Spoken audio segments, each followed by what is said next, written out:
கேரள மாநில விடுதலை சிறுத்தைகள் கட்சியின் சார்பில் விருதுகள் வழங்கும் விழா வருகிற செப்டம்பர் 2ஆம் தேதி திருவனந்தபுரத்தில் நடைபெறுகிறது.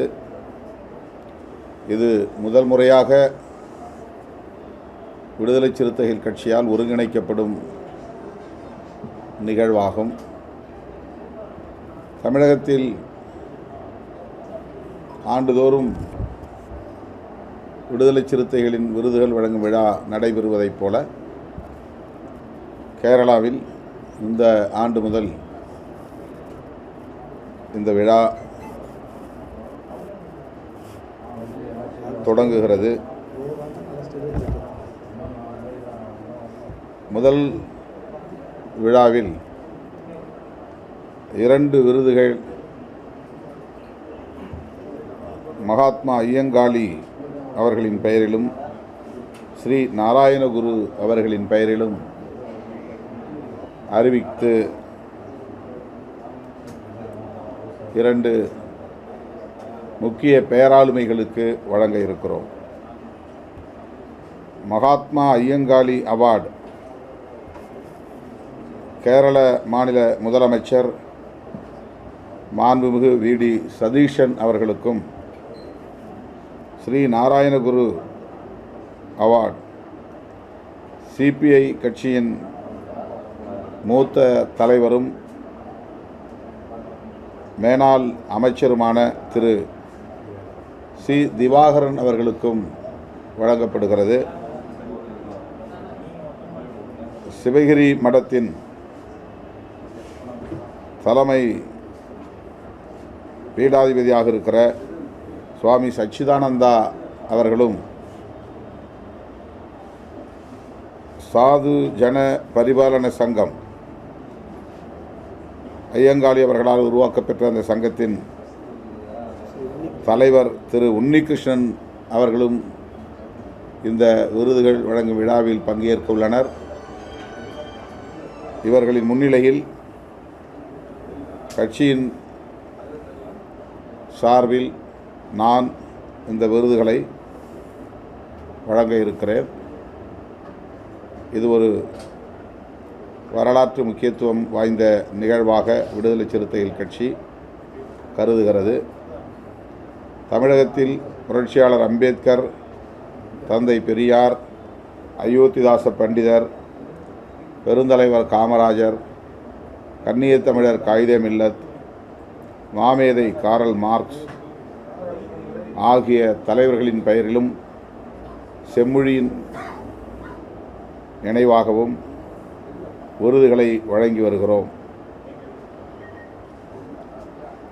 அதே அடிப்படையில் கேரள மாநில விடுதலை சிறுத்தைகள் கட்சியின் சார்பில் இந்த ஆண்டு முதல் இனி ஒவ்வொரு ஆண்டும் இந்த விருதுகள் வழங்கும் விழாவை நாங்கள் நடத்த இருக்கிறோம்.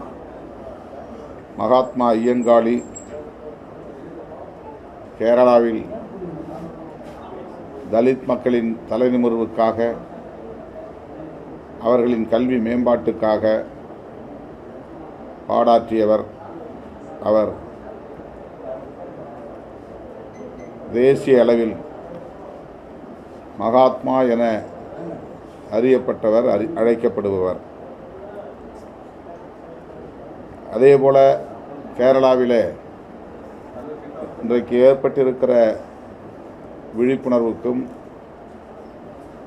சாதி மதம் சார்பற்ற சமூக நல்லிணக்கத்திற்கும் வித்திட்டவர் ஸ்ரீ நாராயணகுரு அவர்கள் ஆவார். அவருடைய பெயரிலும் விடுதலை சிறுத்தைகள் கட்சியின் சார்பிலே விருது வழங்க முடிவெடுத்து சிபிஐ தலைவருக்கு திவாகரன் அவர்களுக்கு வழங்குகிறோம். கேரள மாநில முதலமைச்சர் சதீஷன் அவர்களும், இந்திய கம்யூனிஸ்ட் கட்சியின் மூத்த தலைவர் மேனாள் அமைச்சர் திவாகரன் அவர்களுக்கும் விடுதலை சிறுத்தைகள் கட்சியின் சார்பில் செப்டம்பர் 2ஆம் தேதி நடைபெறவுள்ள விருதுகள் வழங்கும் விழாவில் இந்த விருதுகள் வழங்கப்படுகின்றன. இதுதான் செய்தி.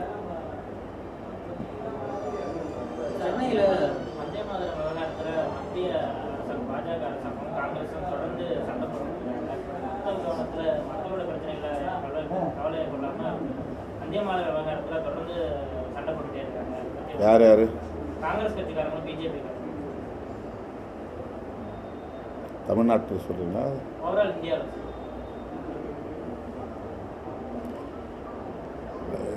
இவ்வளவு காலம் தேசிய கீதம் ரவீந்திரநாத் தாகூர் அவர்கள் எழுதிய ஜனகணமன என்பதுதான் அரசு நிகழ்ச்சிகள், தனியார் நிகழ்ச்சிகள் யாவற்றிலும் இசைக்க பெற்று வந்தது. ஆனால் அண்மை காலமாக பாரதிய ஜனதா கட்சி வந்தே மாதரம் பாடலை நேஷனல் சாங் என்கிற பெயரில் எல்லா நிகழ்ச்சிகளிலும் இசைத்தே ஆக வேண்டும் என்ற கட்டாயத்தை ஏற்படுத்தி வருகிறது. அரசமைப்பு உருவாக்கிய காலத்திலேயே அரசியல் நிர்ணய சபையிலேயே இந்த 2 பாடல்கள் குறித்தும் விவாதங்கள் நடந்து ஏகோபித்த முடிவாக ஜனகணமன என்கிற தாகூரின் பாடலை தேசிய கீதமாக அரசியல் நிர்ணய சபை அங்கீகரித்தது. தேசிய பாடலாக வந்தே மாதரம் தேவைப்படும் சூழலில் பாடிக்கொள்ளலாம் என்கிற அடிப்படையில் முடிவெடுக்கப்பட்டது. அது கட்டாயப்படுத்தப்படவில்லை. ஆனால் இப்போது பாரதிய ஜனதா கட்சி அதை பாடியாக வேண்டும், அவமதித்தால் தண்டனை வழங்கப்படும் என்கிற அளவுக்கு ஒரு கட்டாயத்தை ஏற்படுத்தியிருப்பதன் மூலம்தான் இந்த விவாதங்கள் நடைபெற்று கொண்டிருக்கின்றன. தமிழ்நாட்டில் கூட தமிழ்த்தாய் வாழ்த்து பாடலை